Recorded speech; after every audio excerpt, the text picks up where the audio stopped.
네, 여러분 안녕하세요. 가을바람입니다. 오늘은 엔비디아의 양자 컴퓨팅 노력 그리고 양자 글로벌 리더로 부상 중인 중국에 대해서 간단하게 뉴스를 전해드리고자 합니다.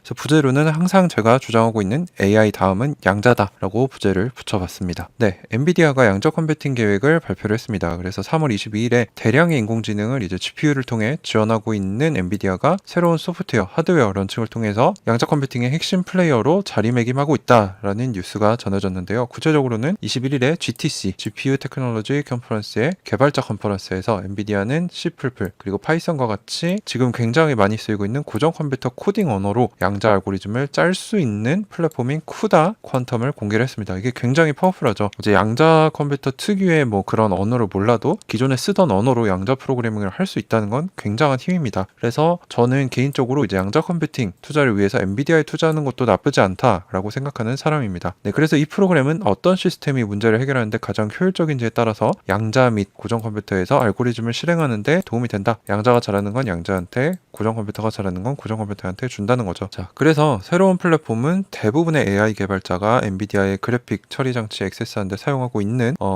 지금 현재 많이 쓰이고 있는 소프트웨어인 쿠다의 이름을 따서 쿠다 퀀텀이다 라고 지었다는 거죠. 이것도 의미가 큽니다. 주력이었던 쿠다를 이제 넘겨준다는 거죠. 쿠다 퀀텀으로. 그래서 엔비디아의 HPC 고성능 컴퓨팅 양자 책임자인 팀 코스타라는 사람은 쿠다 퀀텀은 양자 컴퓨팅에 대해 동일한 작업을 고정 컴퓨터에서 했던 동일한 작업을 수행해서 이 도메인을 개발하는 이런 개발자들이 양자를 어플리케이션에서 원활하게 통합하고 새로운 파괴적 컴퓨팅 기술에 쉽게 접근할 수 있게 해준다. 자, 엔비디아가 이제 지금 AI에서도 강자인데 이제 차세대 먹을거리가 될 양자 쪽에도 계속 손을 뻗고 있다. 라고 정도로 이해를 할 수 있겠습니다. 네, 그래서 쿠다 같은 경우는 엔비디아의 독점권이 있었는데 쿠다 퀀텀은 이제 여러 양자 컴퓨팅 기업들의 인풋으로 개발이 되었고 오픈소스다. 누구나 공짜로 쓸 수 있다. 그래서 엔비디아는 이뿐만 아니라 두 번째로 DGX 퀀텀이라는 양자 컴퓨터, 고정 컴퓨터를 연결하기 위한 새로운 하드웨어 시스템을 공개했다. 이거는 얼마 전에 델이 아이온큐랑 한 하이브리드 컴퓨팅 과 비슷한 거다. 그래서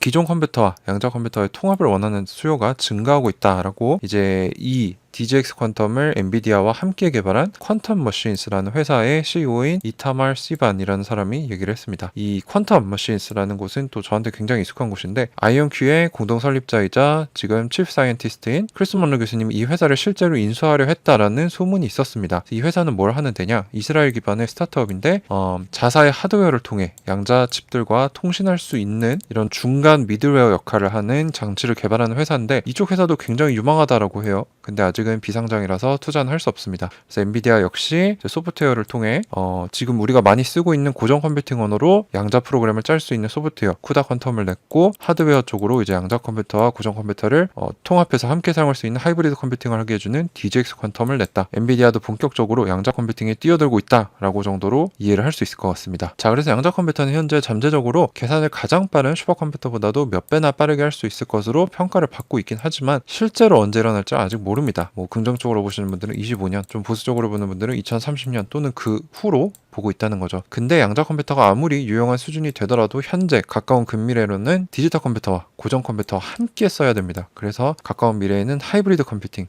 양자 컴퓨터, 고정 컴퓨터를 같이 쓰는 형태가 될 거라는 거죠. 이제 산수같이 고정 컴퓨터가 잘하는 건 고정 컴퓨터가, 복잡한 수많은 변수를 가지고 빠르게 계산해야 되는 건 양자 컴퓨터가, 그래서 같이 쓸 거라는 거를 기억하셔야 됩니다. 그래서 이 퀀텀 머신스의 CEO가 뭐라고 했냐? 현재의 모든 양자는 생산에 쓰이는 게 아니고 연구에 쓰이고 있다. 그리고 다음 주라고 당장 바뀌지 않을 것이다. 그러니까 단기간에 양자 컴퓨터가 급작스럽게 쓰이진 않을 거라는 거죠. 좀 시간이 걸린다는 얘기입니다. 연구자들은 이 엔비디아와 자신이 협업해서 만든 DGX 퀀텀을 통해서 뭐 하이브리드 컴퓨팅, 양자 컴퓨팅을 위한 중요한 방법들을 개발할 수 있을 것이다 라고 더했습니다. 자, 두 번째로는 중국에 대해서 많이 궁금해 하십니다. 이제 중국이 양자 컴퓨터 얘기로 많이 나오는데 이게 믿을만한가 라고 많이 물어보시는데 제가 중국 쪽을 굉장히 많이 파보고 관심 있게 지켜봐 왔는데 양자 투자 연구의 글로벌 리더로 부상 중입니다. 그래서 지난 10년간 미중 분쟁이 굉장히 심화되고 있죠. 그래서 중국은 기술적 독립성을 획득하기 위해 스스로 기술 경주에 돌입을 했고 양자 컴퓨팅을 포함하는 하이테크 부분에 상당한 공공 그리고 민간 투자 결과를 가지게 됐습니다. 그리고 이 전문 양자 미디어인 더 퀀텀 인사이더에 의하면 양자는 특별히 보안과 국방에 중요하기 때문에 중국의 주요 관심 분야 중 하나가 되었다는 거죠. 중국 같은 경우는 양자 하드웨어 자체는 미국보다 또는 유럽보다 밀린다고 하는데 양자 통신에서는 최고다, 넘버원이다 라고 평가를 받고 있습니다. 왜냐하면 그 증거로 세계 최초로 양자를 지원하는 위성을 성공적으로 발사를 해서 이것을 가지고 또 이 지상에 제가 알기로는 이 오스트리아와 베이징 간에 4,000km가 넘는 4,600km의 양자 통신 네트워크를 구축했습니다. 이걸 어떻게 가능하겠냐? 중국의 지속되는 교육 현대화 이니셔티브로 정부 주도로 엄청난 돈을 넣어서 인재 풀을 넓히고 있고 기술을 개발하고 있다는 거죠. 그래서 앞으로의 미래의 자원 조달, 인재 문제도 해결할 수 있을 것이다. 그래서 중국은 그동안 상당한 정부 주도 양자 펀딩이 있었다. 그래서 정확한 규모는 아무도 모르지만 최소 40억 달러가 확인이 되었고 많은 소스에 의하면 170억 달러가 넘을 것이다 라는 추측이 오고 있다는 겁니다. 그래서 4빌리언에서 17빌리언 사이. 근데 만약 최대 추측치인 17빌리언 달러 투자가 사실이라면 이 양자 규모의 투자,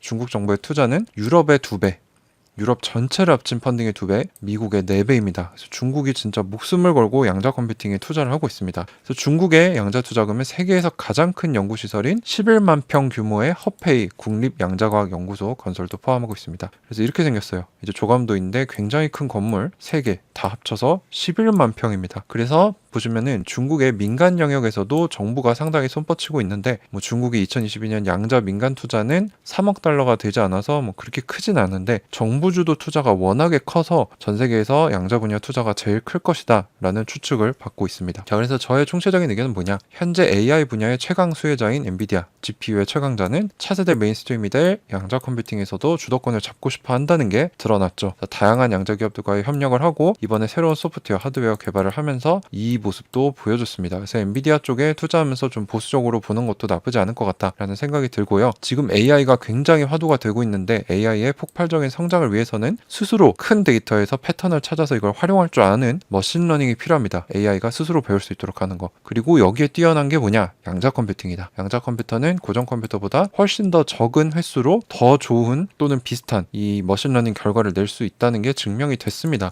조만간 머신러닝 분야에서 양자 컴퓨터가 제일 먼저 양자 우위를 보일 텐데, 그래서 제가 보기엔 AI 다음은 양자다.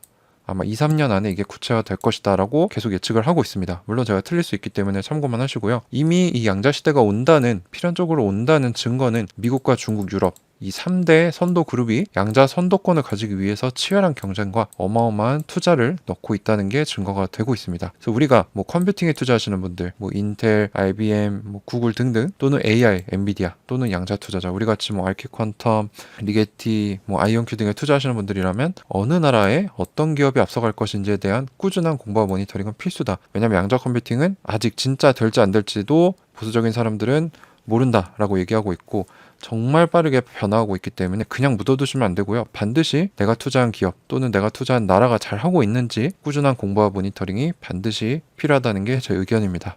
네, 그래서 보시면은 이건 이제 작년에 보스턴 컨설팅 그룹이라는 세계에서 가장 뛰어난 컨설팅 회사에서 내놓은 양자 리포트인데 공공 분야 정부의 양자 투자 규모가 얼마나 되는가 봤더니 중국이 10빌리언으로 예측을 했어요. 10빌리언 정도 될 거다. 유럽의 거의 2배고요. 미국의 3배. 그래서 중국이 공공 분야로는 엄청나게 투자를 많이 하고 있다는 걸 우리가 알 수 있고, 근데 아마 민간이랑 합치면은 중국이랑 또이또이 할 거다. 미국이나 유럽이라고 추측을 하고 있습니다. 그래서 여기서는 1등이 미국이다 정도로 보고 있어요. 그리고 2등 그룹에 이제 중국과 영국, 유럽이 있고 3등에 호주와 캐나다, 4등 그룹에 이스라엘, 일본 등이 있다 이렇게 보고 있는데, 지금 그래서 선도국은 미국, 유럽, 중국 정도로 볼 수 있을 것 같습니다. 어쨌거나 엔비디아가 이제 AI를 뛰어넘어서서 이제 양자 컴퓨팅 쪽으로도 손을 뻗치고 있다라는 증거가 보여졌고요. 그리고 양자 글로벌 리더로 중국이 무섭게 부상하고 있다라는 것 또한 공유를 드렸습니다. 네, 그래서 다시 한번 말씀드리지만 저는 AI 다음은 양자다라는 믿음을 가지고 투자를 하고 있습니다. 네, 오늘도 끝까지 시청해주셔서 감사합니다. 가을바람이었습니다.